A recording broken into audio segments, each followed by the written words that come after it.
Salut à tous, alors bienvenue sur Passion Partage Tuto. Alors aujourd'hui je suis vraiment content de vous présenter ce produit parce que je l'attendais certainement peut-être même plus que vous suite à l'échec que j'ai eu avec le masque Valkyra Google 4 hein. Donc celui-ci il faut vraiment l'oublier hein, parce qu'il y a vraiment un problème de distance et en fait de diversity entre les deux antennes hein. C'est-à-dire que ça bascule pas instantanément d'une antenne vers l'autre, ça coupe quand le signal commence à diminuer. Donc aujourd'hui je suis vraiment content parce qu'on trouve quasiment rien en français. J'ai reçu les Homeway Commander V1 et je vais tenter, alors soit c'est vous qui ferez la synthèse hein, et en fait je vais essayer de vous parler de choses simples hein, on va pas tout refaire puisqu'il y a énormément de tutos sur YouTube, on trouve des discussions sur des forums, enfin bon bref, en anglais, en français, mais bon sur YouTube il y a quasiment rien en français. Je vais essayer en fait de parler de choses dont on n'entend pas parler en fait sur ces lunettes. Donc j'espère que soit ça vous convaincra de les acheter, ou soit au contraire, peut-être que ça vous dissuadera. Enfin voilà, mon but n'est pas de faire en sorte que vous jetiez dessus, c'est de discuter en fait de ces lunettes, de choses dont on n'entend pas évidemment parler en français. Alors, je vais essayer de faire vite pour le déballage, parce que bon, ça sert pas à grand chose, il y a plein de tutos là-dessus, il y a plein de vidéos là-dessus. Donc c'est une boîte assez simple, voilà, qui me paraissait sur les sites plus grosses, elle est assez petite. Donc à l'intérieur, donc une mousse pour ranger les lunettes et les accessoires. Donc c'est pas mal, hein, c'est du classique.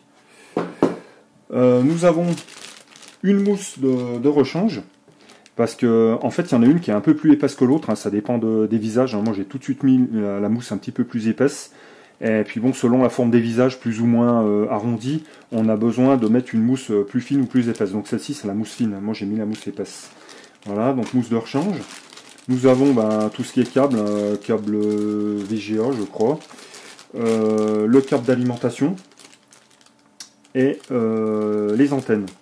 Alors les antennes, je vais en parler vite fait. Alors vous imaginez bien que j'ai fait énormément de recherches avant de les commander, parce que je voulais pas me replanter comme la première fois. Et puis bon, c'est vrai que avec l'hégémonie de Fat Shark, hein, c'est les leaders dans le domaine, j'avais pas envie de mettre 500 balles dans une paire de lunettes, et surtout pour ne pas avoir d'antenne avec, il faut les commander en plus à part. Et sans récepteur. Chez Fat Shark, le prix c'est brut, c'est-à-dire que vous avez que les lunettes, il n'y a rien d'autre. Donc on a câble vidéo, voilà, une antenne unidirectionnelle, patch. Alors vous voyez, je ne l'ai pas mise. Pourquoi je ne l'ai pas mise? Parce que j'ai fait suffisamment de recherches pour faire confiance aussi aux autres youtubeurs. Donc je ne l'ai pas mise parce qu'en fait elle n'a aucun intérêt. C'est-à-dire qu'en fait, ça crée de la neige en fait sur l'écran. C'est une antenne qui est de mauvaise qualité. Donc j'ai tout de suite commandé autre chose qui va beaucoup mieux. Bon après il y en a plein, hein.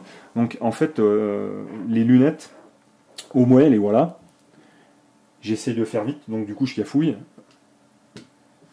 Je vais essayer de mettre un petit peu plus de luminosité si j'y arrive. Voilà. Donc les lunettes, les voilà. Je vais pas faire la review en fait de comment elles fonctionnent, hein. Ça sert strictement à rien. Il y a des boutons pour les menus. Je veux dire, quand vous les recevrez, si vous les commandez, vous saurez très bien vous en servir et aucun problème, hein. On va pas parler de ça. Donc je reviens à mes antennes. Donc il y a une antenne omnidirectionnelle de type Cloverleaf, hein, si je ne me trompe pas de nom, c'est ça. Donc qui fonctionne très bien, donc je l'ai laissé. Et j'ai donc changé l'antenne patch, qui est de mauvaise qualité, l'antenne patch d'origine. Et j'ai commandé une Menace RC Invader. Donc en RHCP, donc qui veut dire en fait que le signal, quand vous commandez vos antennes, faites attention en fait que toutes vos antennes soient soit RHCP, soit LHCP. C'est-à-dire R, c'est que le signal, en fait, l'onde de transmission entre le drone et les lunettes, en fait, signal vidéo, émission, réception, faut que ça coïncide. C'est-à-dire là, c'est un signal à droite, R. Donc, en fait, ça veut dire que le signal émis par le signal vidéo émis par l'émetteur vidéo sur le drone tourne à droite. Donc, en réception, il faut la réception à droite. Donc, c'est pour ça, voilà, les antennes, c'est très très important. Assurez-vous toujours que vos antennes soient compatibles sur le drone et sur vos lunettes. C'est très très très important. Les lunettes en elles-mêmes, elles sont très légères. Donc j'avais un petit peu peur par rapport à un masque. En fait, c'est de la taille de l'écran, hein, ce qu'on appelle le FOV, hein, FOV, ou focal, hein, j'imagine. Donc là-dessus, il y a une ouverture de 32 degrés. Alors comparativement, pourquoi je vais parler de ce comparatif? Parce que je les ai essayés. J'ai essayé les Fat Shark Dominator HD2, qui ont une ouverture d'angle de 50 degrés, ce qui est quand même assez énorme. Même les HD3, les dernières Fat Shark font moins bien. Donc ça ne m'a absolument pas dérangé. Je vous expliquerai pourquoi. Et je pense que, en fait, je le ferai, je vous expliquerai concrètement.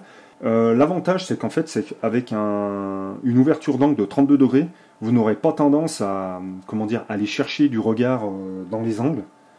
Et malgré tout, l'écran, alors là j'ai volé uniquement, j'ai passé 3 ou 4 batteries, hein, je vous avoue que j'étais très très impatient de les essayer. Mais bon, le temps ne s'y prête pas du tout, parce que ça fait au moins 15 jours là, depuis que je les ai reçus, il y a beaucoup de neige qui tombe, voilà, ça fait jour blanc, c'est pas terrible. Et puis bon, en plus, voler sur la neige, c'est pas le top hein, au niveau impression, comment dire, par rapport aux distances, relief, c'est pas le top. Mais bon, j'ai passé 3 batteries et je vous avoue que j'ai été agréablement surpris. Je vole donc avec l'écran en 16 neuvième, ce qui ne me gêne absolument pas. Alors c'est vrai que ça enlève un petit peu de hauteur. Les puristes diront, hein, ceux qui préfèrent voler en 4 tiers, hein, voilà. Moi, ça m'a absolument pas gêné. Au contraire, j'ai trouvé ça très très très agréable. Donc au niveau toucher, c'est un petit peu, ça fait un toucher peau de pêche, hein, c'est super agréable. Après, bon, c'est vrai que pour le prix, moi je trouve que c'est toujours cher. Parce que comparativement, vous achetez un racer, bon voilà, vous mettez 250, 300, allez, entre 200 et 300 euros dans un racer, bon vous savez ce qu'il y a dessus, quoi. Il y a une caméra, il y a des moteurs, il y a une carte de vol, il y a une carte d'alim, il y a une carte émission vidéo. Enfin bon bref, il y a du matos quoi quand même. On sait pourquoi on met 200-300 balles dans un drone. Mais des lunettes ou un masque, moi je me demande toujours pourquoi c'est toujours aussi cher. Voilà quoi, moi je trouve que c'est quand même pas donné. Mais voilà, on est obligé d'y passer, si on veut se faire plaisir. Alors je me mélange un petit peu, mais c'est parce qu'en fait je suis super content de vous les présenter.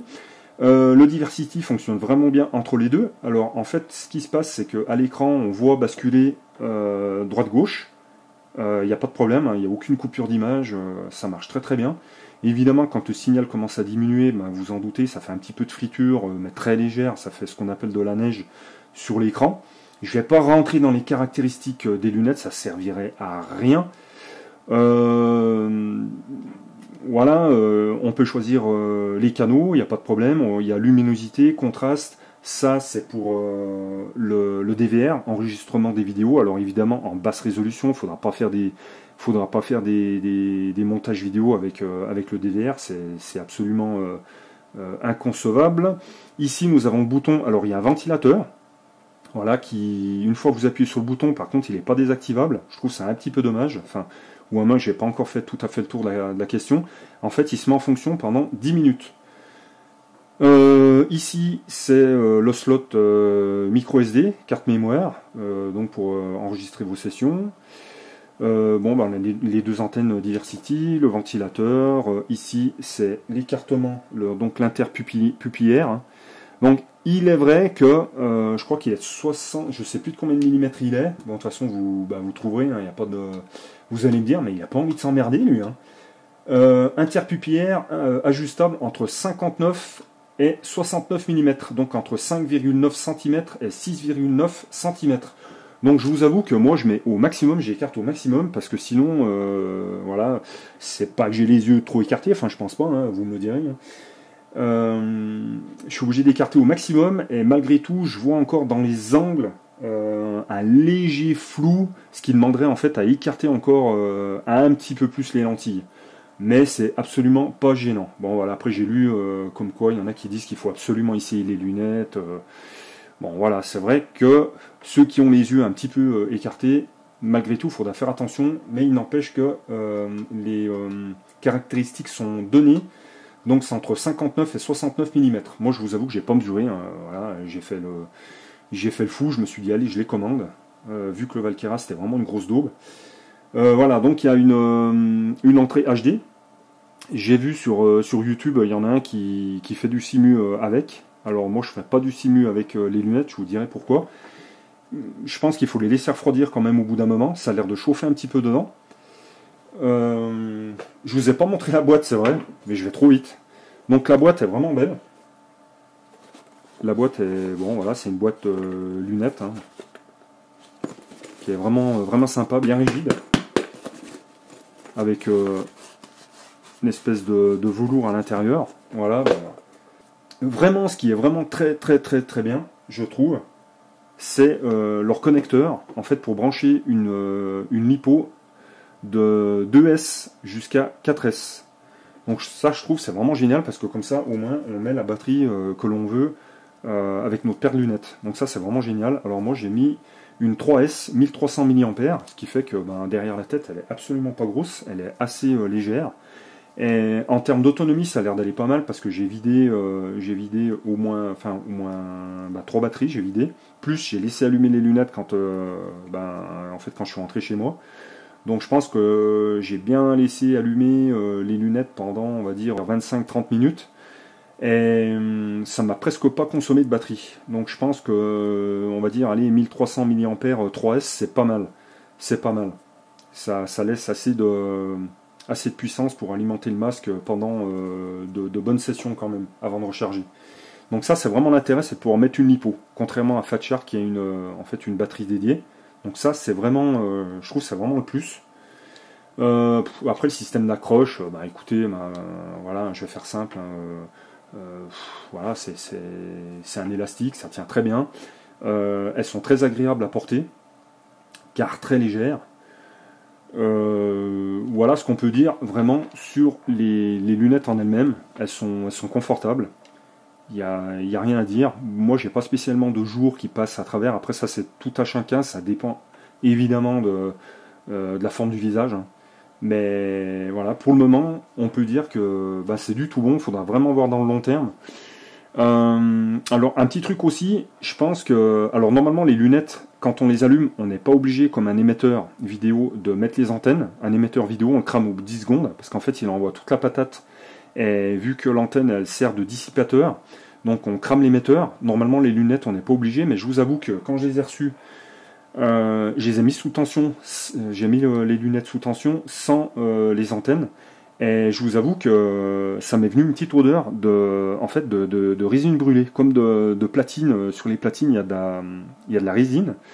Et m'est venu une odeur un peu de résine brûlée, qui est un petit peu restée. Et ça, je l'ai lu aussi. Il y a un gars qui dit sur YouTube, qui dit que quand il a déballé ses lunettes, en fait, elle sentait très fort le pneu brûlé. Voilà, ça m'a fait rire. Mais je pense qu'en fait, c'est pas au déballage, c'est quand il a dû allumer ses lunettes. Donc moi je pense que il vaut mieux quand même prévenir que guérir, c'est-à-dire monter vos antennes et allumer vos lunettes après. Parce que les connecteurs ont tendance quand même à tiédir, pas à devenir brûlant, mais voilà, ça a tendance à tiédir. Donc je pense que ça a quand même tendance à faire chauffer un petit peu le matériel à l'intérieur. Donc voilà, l'odeur est un petit peu passée. Mais c'est vrai que, voilà, donc je pense qu'il faut mieux prévenir guérir, il faut faire attention à ça. Voilà, donc j'espère pas qu'elles crameront dans 2 mois, comme j'ai lu, mais bon, de toute façon, il y a des problèmes chez tous les fabricants. Fat Shark, il y a des problèmes de lentilles, il y a des problèmes de partout, il faut pas s'arrêter là-dessus. Donc vous voyez, j'ai mis aussi ici un connecteur avec un adaptateur à 90 pour l'antenne Omni. Et j'ai mis ici un adaptateur à 45 pour l'antenne patch. Comme ça, c'est bien, on peut la diriger de face, la lever un petit peu. Je trouve que c'est vraiment c'est mieux quoi. Plutôt que d'aller plier, de mettre l'antenne qu'elle soit droite comme ça, puis de la replier vers le haut. Je trouve que c'est quand même beaucoup mieux. Les connecteurs, ça coûte pas grand chose. Hein. Comme vous pouvez le voir, elle s'adapte super bien. Donc pour les ajuster, c'est soit vous tirez l'élastique sur les oreilles, ou vous laissez légèrement vers le haut, selon l'orientation que vous voulez, ou comme ça, ou comme ça. Donc ça c'est tout un chacun. Hein. Chacun fera par rapport à sa morphologie. Moi je sais que je les mets juste sur le sommet des oreilles. Ça c'est pas forcément tendu, hein, l'élastique sur le dessus. Bon, il est là parce qu'il est là, quoi. Ils l'ont mis, mais autrement si. Enfin, ça tient un petit peu quand même, ça évite que ça descende, mais bon, elles sont quand même très bien ajustées. Donc voilà, hein, on les sent pas du tout, elles sont super légères. Bon, c'est pour ça qu'il faut plutôt privilégier une petite batterie, hein, sinon vous allez avoir un gros bloc derrière la tête. Hein. Elles sont bien ajustées. Alors bon, moi je pense que j'ai quand même les yeux assez, on va dire, un espace interpupillaire assez important. Donc ça vient tout juste recouvrir, je sens un petit peu sur vraiment le bord des yeux là. Je sens que c'est vraiment limite, mais bon, c'est vraiment, voilà quoi, moi ça me gêne absolument pas. Hein. Donc comme je vous le disais, je vais vous parler de l'ouverture d'angle. Très concrètement, comme ça vous allez vraiment absolument très simplement comprendre la différence, surtout par rapport à un angle comme ont les Fat Shark, les HD2, hein, qui ont le plus grand angle du marché. Bon, après il y a des masques qui ont des angles de 70 degrés, hein. Mais bon, après c'est vraiment, je veux dire, vous allez devoir limite vous tourner la tête, quoi, au lieu de tourner les yeux tellement c'est grand. Moi j'avais un petit peu peur de ça, mais pas du tout. Donc je vais vous expliquer.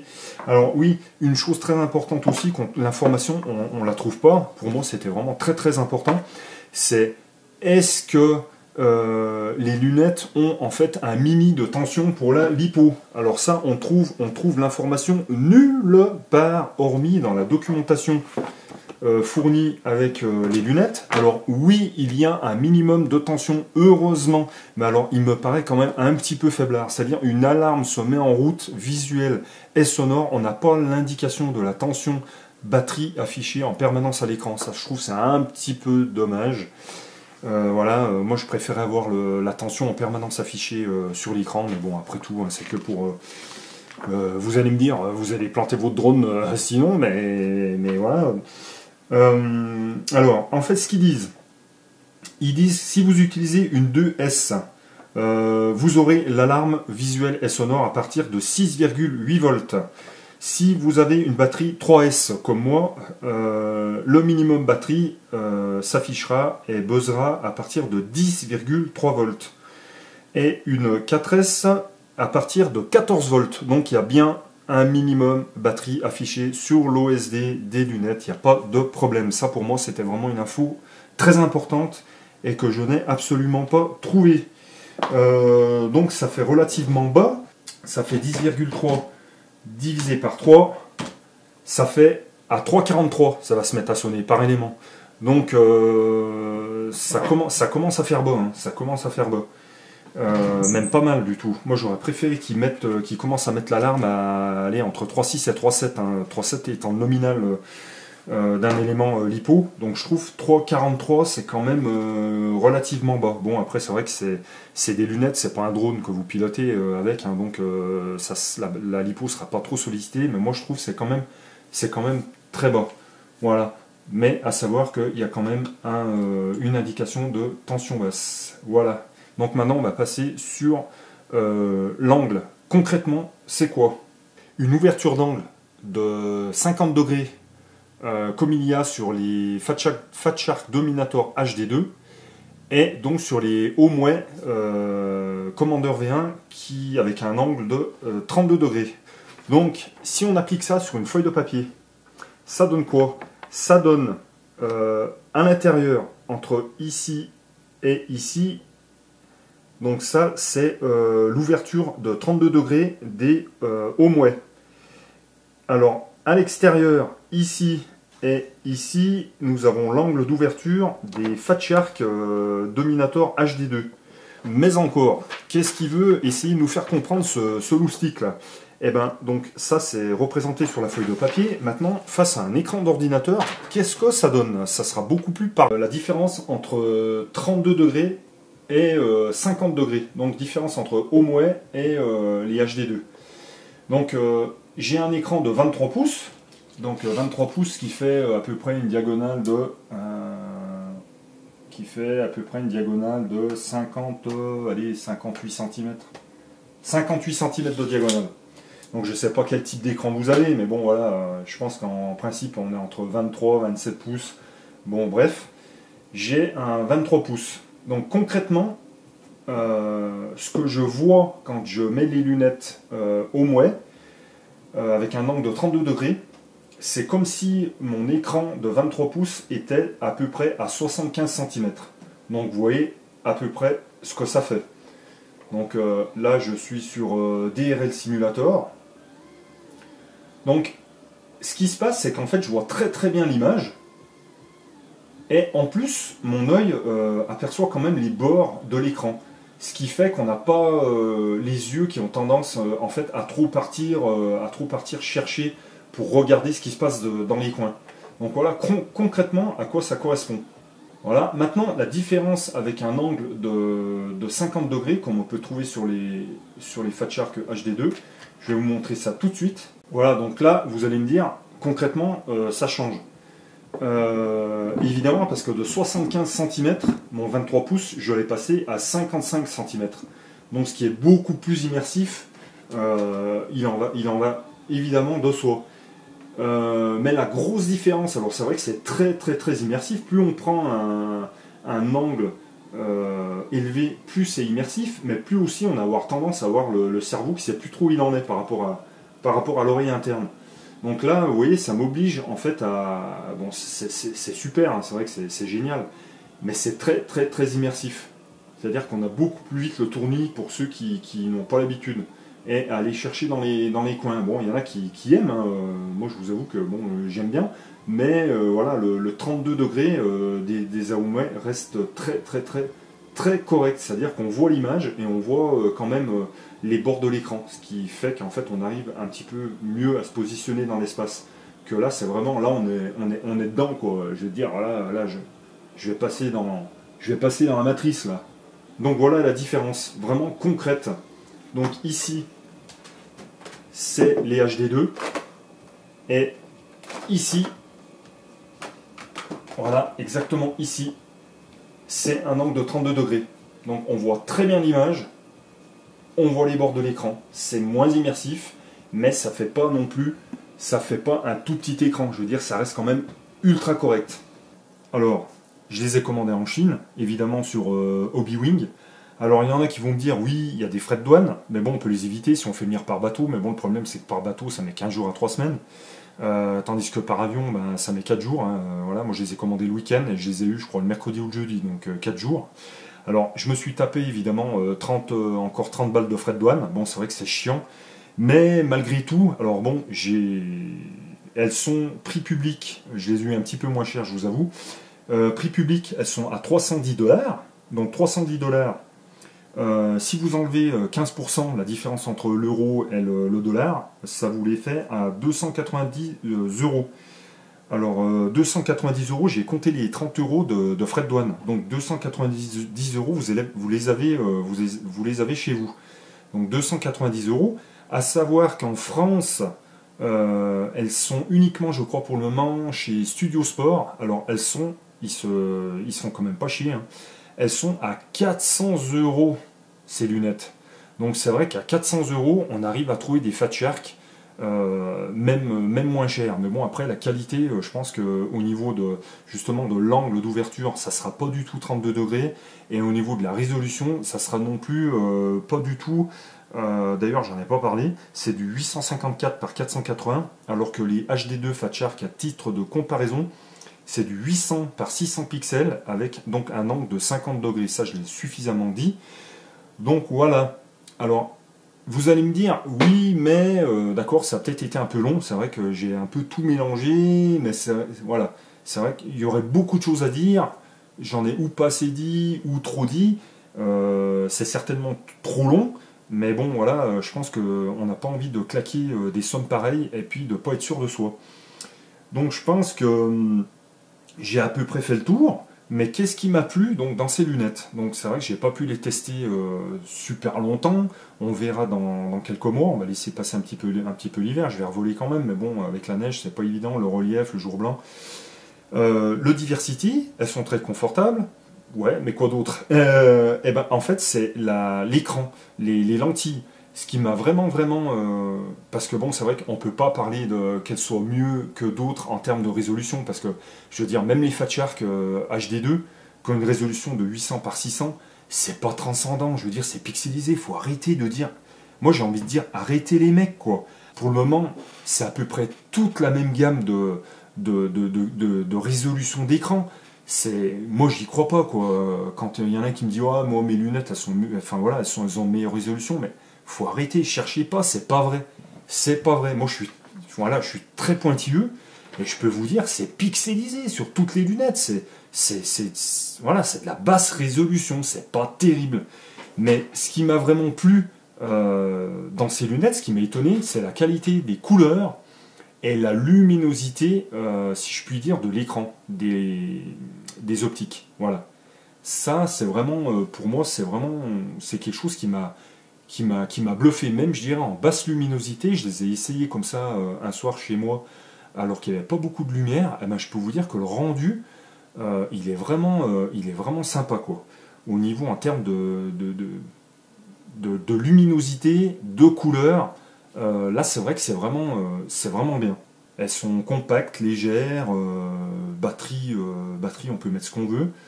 Voilà, donc je vais vous laisser apprécier un petit peu. Donc j'ai filmé donc, avec l'OSD des lunettes et aussi avec la Ronicam sur le drone. Je vais vous laisser apprécier un petit peu une petite vidéo que j'ai faite. Hein. Je ne suis pas encore un super bon, mais voilà, j'ai fait une petite vidéo. Je me suis planté, j'ai planté le drone dans 1 mètre de neige, donc j'ai dû passer un coup de soufflette après de compresseur, et puis un petit coup de sèche-cheveux. Il n'a rien du tout, absolument rien. J'ai eu un petit peu peur quand la neige s'est mise à fondre.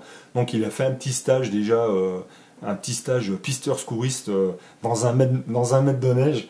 Donc je vous laisse apprécier maintenant, pour conclure, une petite vidéo une petite session. Voilà. Bon, bah, j'espère que j'aurai été assez clair. Un peu long, je le sais.